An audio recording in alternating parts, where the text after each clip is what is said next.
अक्सर आप लोग सोचते होंगे कि आखिर स्वामी विवेकानंद जी के पास में ऐसी कौन सी शक्ति थी जो उन्हें बौद्धिक रूप से श्रेष्ठ बनाती थी। स्वामी विवेकानंद जी का दिमाग कोई साधारण ब्रेन नहीं था। तो स्वामी जी के ब्रेन की जो क्षमताएं थी, इस प्रकार का ब्रेन भला कौन नहीं पाना चाहता। तो इसी के चलते मेरे पास बहुत सारे कमेंट्स आते हैं जिसमें आप लोग पूछते हैं कि क्वेश्चन वर्ल्ड, क्या कोई ऐसा ध्यान, ऐसा योग या कोई ऐसा तरीका हो जिससे हम अपने ब्रेन को स्वामी जी जैसा कर सकें। या असल में स्वामी जी किस प्रकार का ध्यान करते थे, उनकी साधना क्या थी, आखिर वो कैसा योग करते थे। तो फ्रेंड्स, आज का ये वीडियो एंड तक देखना। ये वीडियो आपके लिए और स्टूडेंट्स के लिए बहुत इंपॉर्टेंट होने वाला है।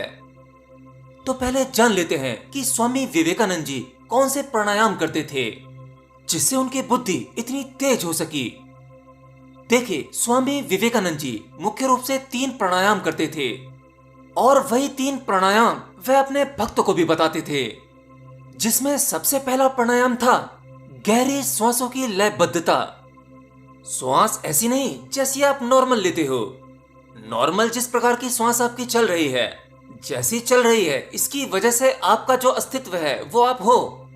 मतलब आपकी उस सांस के रिदम की वजह से आपको जैसा होना चाहिए आप वैसे ही हो, रोगी, स्वस्थ, इंटेलिजेंस जैसे भी हो। लेकिन अगर आप अपनी श्वास पर थोड़े से प्रयोग कर लो और इस श्वास को डीप ब्रीदिंग में यानी एक रिदमिक तरीके से लो, थोड़ा अपना होश जोड़ कर लो, तो आपकी इस प्रकार की श्वास आपके पूरे अस्तित्व को पलट कर रख सकती है। आपको शारीरिक और बौद्धिक तल पर बहुत जबरदस्त फायदे होंगे। स्वामी विवेकानंद जी कहते थे कि अगर आप अपनी श्वास को एक रिदमिक ढंग से लेंगे, श्वास को गहरा लेंगे, मतलब नाभि तक एक ही फ्रीक्वेंसी में, जैसे संगीत का स्वर बनाने के लिए आपको एक रिदम बनाना पड़ता है, ठीक उसी प्रकार की श्वास आपके शरीर का नर्वस सिस्टम बैलेंस होने लगता है। या योग की भाषा में कहूं, आपकी इनर क्लीनिंग होने लगती है। इस गहरी लयबद्धता वाली श्वास से आपको मुख्य रूप से 3 फायदे होते हैं। पहला फायदा आपको शारीरिक रूप से होता है। आप शारीरिक रूप से स्वस्थ होने लगते हैं। आपको अच्छी और गहरी नींद आने लगती है। और याद रखना, अच्छी नींद आने से आपकी वैसे ही काफी बीमारियां ठीक हो जाती हैं। इसीलिए जब आप डॉक्टर से मिलने जाते हैं तो वो आपकी नींद के बारे में जरूर पूछता है कि आपको नींद कैसी आ रही है। और डॉक्टर की ज्यादातर दवाइयों में नींद का असर होता है। वो दवाइयां आपको केवल नींद में ले जाती हैं, बाकी रिपेयर करने का काम तो आपका शरीर ही करता है।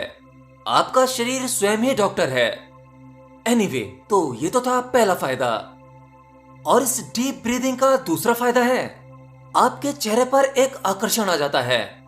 देखिए, फेस रीडर अच्छी तरह से जानते हैं, वे आपका चेहरा देखते ही समझ जाते हैं कि आप मानसिक रूप से किस स्थिति में हो। आपके चेहरे की वो बारीक लकीरें, आपकी आंखें, आपके गाल, आपके लिप्स, इन सब की रेखाएं और इनकी जटिलता सब कुछ बयां करती है।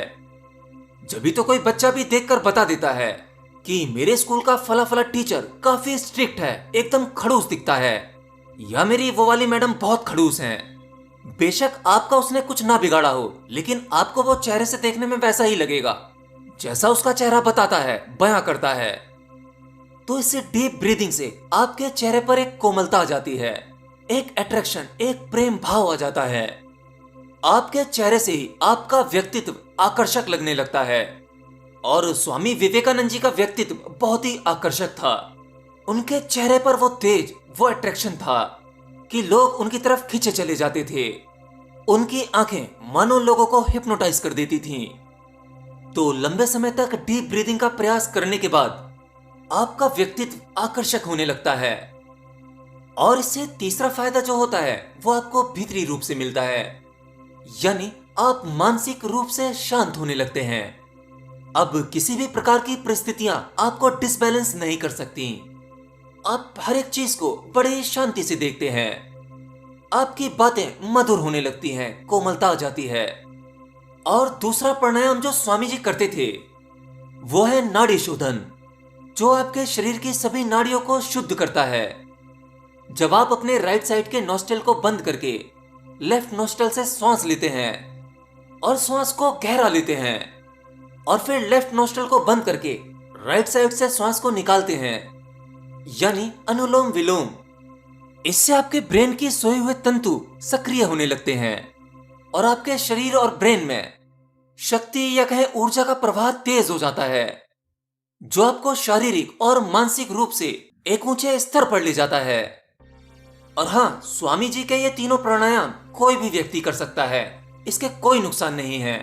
अगर कोई व्यक्ति बीमार भी है तो भी इसे कर सकता है, उल्टा बीमार व्यक्ति को उसकी बीमारी में इसे फायदा मिलेगा। और अब स्वामी जी का तीसरा प्राणायाम।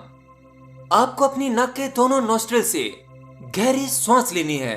ये सांस आपको 4 सेकंड तक लेनी है। 4 सेकंड में आप अपने भीतर जितनी सांस भर सकते हैं उतनी भर लो और इसे 16 सेकंड तक रोकने का प्रयास करना है। 16 सेकंड रोकने के बाद उस सांस को 8 सेकंड के भीतर छोड़ना है, यानी 4, 16, 8।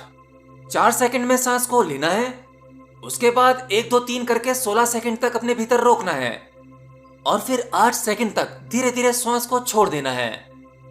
हाँ, ये वाला प्राणायाम सभी के लिए आसान नहीं होगा, ये कुछ साधकों के लिए थोड़ा मुश्किल हो सकता है। लेकिन अगर आप पहले 2 प्राणायाम अच्छे से कर पा रहे हैं और उनका अभ्यास लगातार कई दिनों तक किया है, तो आपके लिए तीसरा प्राणायाम भी आसान हो जाएगा। तो ये 3 प्राणायाम थे जो स्वामी विवेकानंद जी करते थे। और उनकी चौथी साधना जो सभी जानते हैं, ब्रह्मचर्य, जो आपके भीतर अद्भुत शक्ति को जगाती है। मगर हाँ, आज के समय में ब्रह्मचर्य का पालन करना हर किसी के बस की बात नहीं है। लेकिन जो व्यक्ति इन तीनों प्राणायाम के साथ ब्रह्मचर्य कर रहा है, उसके भीतर जबरदस्त बदलाव आते हैं। देखिए, आपको यह तो पता ही होगा कि मनुष्य अपने दिमाग को जितना भी इस्तेमाल करता है वह असल में पूर्ण नहीं है। हमारे दिमाग का हम आधा ही हिस्सा इस्तेमाल करते हैं और ब्रेन का आधा हिस्सा निष्क्रिय पड़ा रहता है, जो कभी एक्टिव नहीं हो पाता। हमारे ब्रेन का वो हिस्सा जो अनयूज्ड है, जो कभी जागा ही नहीं, सोया पड़ा है, वह हमारी मौत के साथ ही नष्ट हो जाता है। लेकिन वो व्यक्ति जो ज्ञान को उपलब्ध हो जाता है, जो सत्य की खोज कर लेता है, जैसे बुद्ध, महावीर, लाओ त्से या महर्षि रमन, इनके दिमाग का वो हिस्सा भी सक्रिय हो चुका था जो साधारण मनुष्य का नहीं होता। अगर हमारे पास में इस प्रकार की सुविधा होती कि इनके दिमाग को जांचा जा सके, तो हम जान पाते कि इनके दिमाग का एक भी हिस्सा निष्क्रिय नहीं था, बल्कि इनका ब्रेन 100% वर्किंग पोजीशन पर था। दिमाग के सभी तंतु एक्टिव थे। अब जरा आप एक बात सोचो, हमारे विज्ञान ने जितनी भी तरक्की की है, वो तरक्की हमने अपने दिमाग के आधे हिस्से से की है। आधा हिस्सा स्पिरिचुअल अवेकिंग में खुलता है। अब इस प्रकार का व्यक्ति जिसकी स्पिरिचुअल अवेकिंग हो चुकी है, ब्रेन 100% वर्किंग पर है, वह इस विज्ञान से परे के रहस्य जान लेता है जिसे विज्ञान कभी छू भी नहीं सकता। देखिए, ध्यान के ऐसे बहुत सारे प्रयोग हैं जिन्हें लगातार करने से मनुष्य की उस सोई हुई संभावना को जगाया जा सकता है।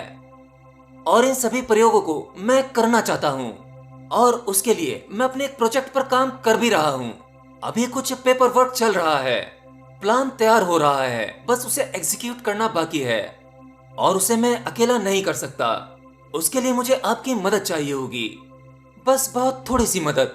बहुत जल्द मैं अपने ड्रीम प्रोजेक्ट की वीडियो दिखाने वाला हूँ, कुछ ऐसा जहां आपके आते ही आपके भीतर मानसिक रूप से 100% बदलाव होंगे। एनीवे, इसके बारे में मैं किसी और वीडियो में डिटेल करूंगा। बाकी आप लोग चाहेंगे तो ये पॉसिबल हो सकता है। और मैं कोई भी चीज फ्री में नहीं चाहता।